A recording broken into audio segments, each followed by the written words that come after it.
What up, world? It's your quick news with your boy Nick the Quick. Wanted to talk to you guys today about the NBA. Let's go over the Western Conference and the Eastern Conference standings. Starting with the Eastern Conference standings, we got your Boston Celtics playing some amazing basketball, coming in at number one with the record of 31-9. Jason Tatum, Jaylen Brown are doing their thing as we expected, but it's not just that. It's the huge trade of not just Kristaps Porzingis, but Jrue Holiday coming over, solidifying things, slowing the pace down, getting everybody set up, and getting the ball where it needs to be on offense so that they can be the best version of themselves. Shout out Jrue Holiday. We already know the superstars Jaylen Brown and Jason Tatum making all the money, but it truly is Jrue that makes the whole show go around. And they're in the number one seed. Behind the Celtics, you got your Milwaukee Bucks with Giannis, Damian Lillard. That may be the biggest trade of this offseason. He has kept the Milwaukee Bucks on pace for where they've usually been this time of year, whether it's number one through number three slot. Right now, they're number two, sitting at 28-12. And then we have the Philadelphia 76ers at number three with Tyrese Maxey and Joel Embiid keeping that show going. A lot of people thought when James Harden was traded, how was that going to affect the team? Obviously, now Tyrese Maxey has more opportunity to attack the basket, really have the offense run through not just Joel Embiid, but himself. And, man, the kid is running with that opportunity. He's an all-star for sure. Some may think he's playing the best basketball out of any guard in the NBA. I'm not going to argue that. He has a 50-point scoring game this season. I don't know how many of those he has. I know of one. So, yeah, man, shouts out to the Philadelphia 76ers. Coming in at number four, you have the Cleveland Cavaliers, Donovan Mitchell, and Darius, you know his name, sorry, but one of the shortest backcourts in the NBA. They really make it happen, man. Darius Garland, is his name. Electric backcourt. Both guys can attack the basket and finish at a high level. We'll see how it pans out. I don't know if they might need another wing to really help that engine go, really lock down on the perimeter, because I just don't trust Donovan Mitchell and Darius Garland shutting anybody down on the perimeter. They're just way too small. I know they got some big-time bigs with Evan Mobley and my guy from Texas. But, yeah, we'll see what they do. They might need to make a trade to really make some noise in the playoffs. All right, so we got the Cavs there at number four. At number five, we have the Miami Heat. They always seem to be kind of just, laying low, wait to the playoffs to really make their noise. They have some young talent that is contributing in a major way. Triple J, Jaime Jaquez Jr., I believe, is having a fantastic rookie season. He is Miami culture through and through, just with the way he plays, with his toughness, his grit, and his ability to be focused, to come up clutch. Can't say enough about the job he's doing, the job Spoelstra's been doing. Shouts out to Spoelstra. Heard he just got that bag, big time bag. I don't know if it's 8 years, $100 million. Big time bag for a head coach, and he definitely deserves it. Moving right along, we got the Indiana Pacers. The Indiana Pacers are coming in at number 6. Indiana Pacers, if you don't know, now you know. Tyrese Halliburton is the truth. He took the Indiana Pacers to the in-season tournament championship.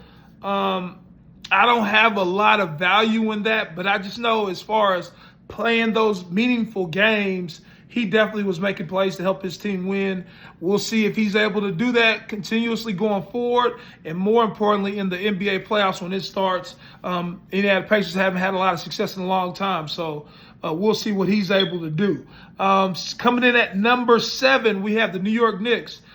Big shouts out to Jalen Brunson. I think pound for pound, the best basketball player in the NBA right now. And not athletically, just his toughness, his finishing, his leadership. When you see him, you see a level of confidence about the team. They could be down 13 in the second quarter, and then just Jalen Brunson goes on a run. Next thing you know, they're down 5. Finally, Julius Randle hits a big 3. Somebody comes up with the key steal, and they end up winning the game. So I got a lot of respect for what he's been able to do. They're coming in at number 7. They're gonna need to, do some work to position themselves. You don't want to be playing the Bucks in the first round of the playoffs right there with the number 2 seed. So you need to do something, whether it's make another trade. I hope you don't think you've done enough with OG Anunoby. You need another piece so that you can avoid some of the big time teams. They're at the top of the division. They're at the top of the conference early in the playoffs. You want to play those guys. You want to play them late. Maybe somebody else can knock them off. I don't think the Knicks can handle a team like that right now, but they are doing really good this season. At number 8 right now, we have the Orlando Magic. At 8, we got the Chicago Bulls. At 9, and we got the the Brooklyn Nets at number 10. Those are teams that house players to trade. That's what I think about the Orlando Magic, the Chicago Bulls, and the Brooklyn Nets this year. The Magic got some young talent, but they're the Orlando Magic. I have no expectations for them. They got some young talent though. They look good. So here we go with the Western Conference Finals. We got the Minnesota Timberwolves coming in at number 1 with a record of 28-11. We got the Oklahoma City Thunder coming in at number 2 with a record of 27-12. And we got the Denver Nuggets coming in at number 3 with a record of 28-13. Those teams seem to have kind of distanced themselves from the pack, so to speak.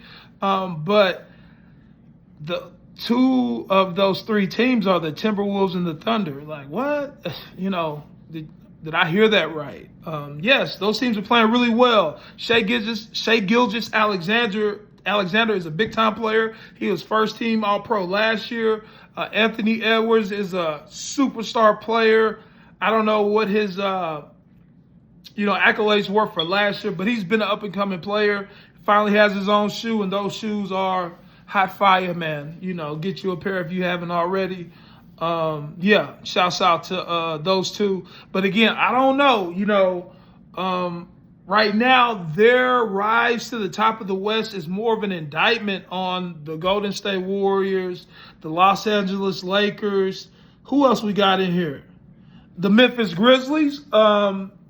Breaking news. Ja Morant is out for the season with a torn labrum. Right now, they sit the Memphis Grizzlies at number 13. Expect them to continue to nosedive. So, again, the Grizzlies, the Warriors, and the Lakers and the Suns. I almost forgot. And the Suns not doing what they're supposed to be doing. Usually doing this time of year is this is why you have the T-Wolves and the Thunder at 1 and 2. Maybe this is the new normal. I don't buy it. I think the Warriors are having to make some tough decisions. Right now you have Steph Curry, and they currently sit at number 12. They got some serious work to do, the Warriors. But you currently have Steph Curry, who is still able to win championships if you can get the right team around him.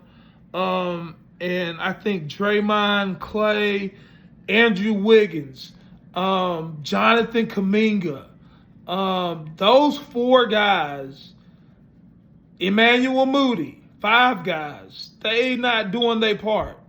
And I don't know what you can do. Can you package some of those players for someone else, a proven player to come in and provide some true help to Steph Curry?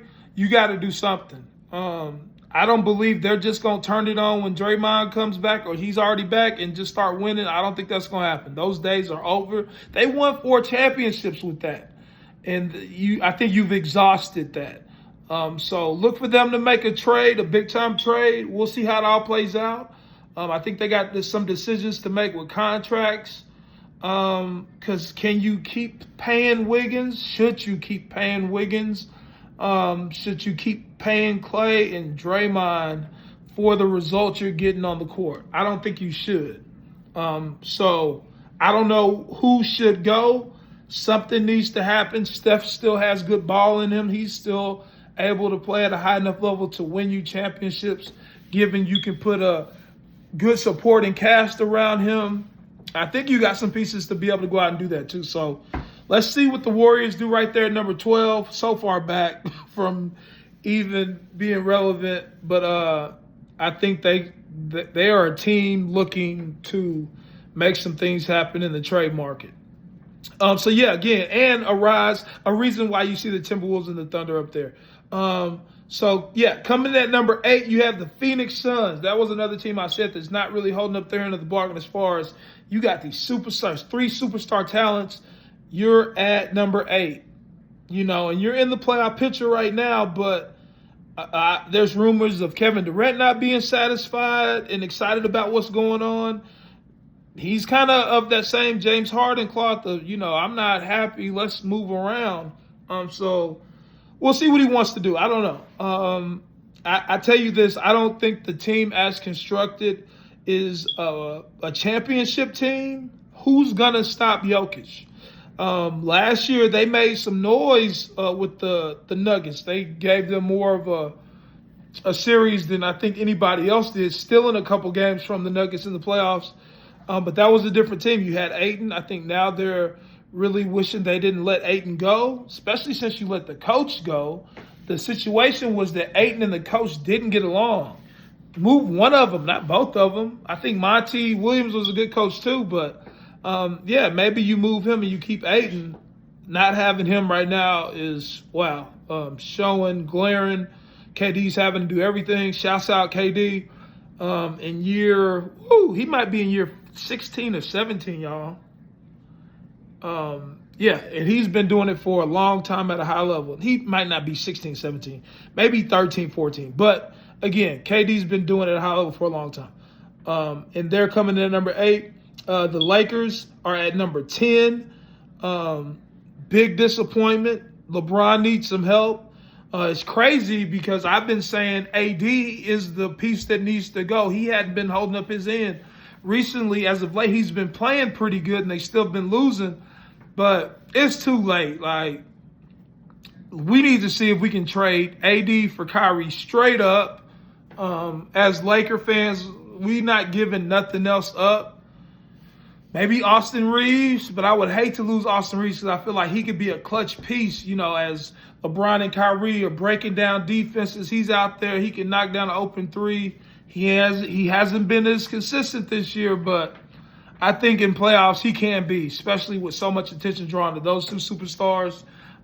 Can you trade AD for Kyrie straight up? I don't know. The Mavs probably don't want to, but I don't know. Maybe Luka and AD, that's something that they feel really good about too. And I actually feel as good about that as I do Kyrie and LeBron. LeBron and AD is just what I have a problem with. LeBron has now become a low post, still attack the basket player, but he does about as much of that as Anthony Davis does. And Anthony Davis now has to kind of get out the way because they're playing the same style of game. Nobody's really threatening from the perimeter as much. LeBron used to kind of play in that role, but he's a better Anthony Davis as far as offensive player now. So Anthony does great defense. I just think he's such a valuable piece. You can get Kyrie with him. So you got to do it. He's not his value in being able to trade him for Kyrie. I think you could do that piece for piece, but he doesn't play on the court as a valuable piece as a Kyrie Irving would be, if that makes sense. I think defensively he does. He's great. But far too many times is he got knocked down on the court. He's coming up the court slow, holding something that got hit, whether it's from his finger to his ear. This guy, I'm telling you, man, the softest. And again, I don't want to, go in on his, personal self. I'm speaking about the player and the performance, not the person. But as a player and a performer on the basketball court, it's soft stuff going on, and I know stuff hurts, but there's just a level of toughness you have to have. And he doesn't have it, which kind of gets in the way of his value. When LeBron's not at that high level because he's 40 years old, and how can he be all the time? Anthony Davis should take over games. Like, he doesn't do that. I think Kyrie Irving can take over games. And that's what we're talking about. But I don't know if it'll happen. I'm excited to see out of every league, professional league, the NBA gives fans more with trading. Like owners will trade to make something happen. We don't see that in NFL. Like Cowboys got a good roster. Where did it get us? Like, Jerry Jones didn't get Randy Moss years ago in the draft. I could go on and on with that. We got an old Stephon Gilmore, the old Brandon Cooks. And those are guys who had been traveled, professionals. They had been traveled professionals. Other teams had made transactions for them in their heyday, in their prime. Cowboys get the last gasp, and you want to tell me we don't take those chances. The NBA, team for team, those owners kind of are dedicated to making their teams better at the trade deadline if needed.